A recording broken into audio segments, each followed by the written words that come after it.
Ushbu loyiha Turonbank hamkorligida Andijon viloyati Ulug'nor tumani Minchiro mahalla fuqarolar yig'inida 190-sonli konturli jami 4,5 gektar yer maydonida amalga oshirilmoqda.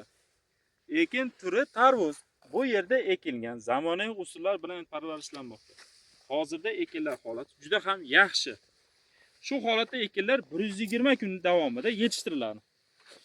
Ekinlardagi yetishtirilgan davrida tarvuzlarni sug'oriladi va tabiiy va mineral o'g'itlar bilan oziqalantiriladi. Ushbu loyihaga jami 15 ta dehqon xo'jalik biriktirilgan. Loyihaning samaradorligini oshirish maqsadida lider tadbirkor Turon yerlari ichiga biriktirilgan. Ushbu yer maydoni jami 140 tonnagacha hosil yig'ib olish rejalashtirilgan. Har bir dehqon xo'jaligi daromadi o'rtacha 30-35 million so'mga to'g'ri keladi.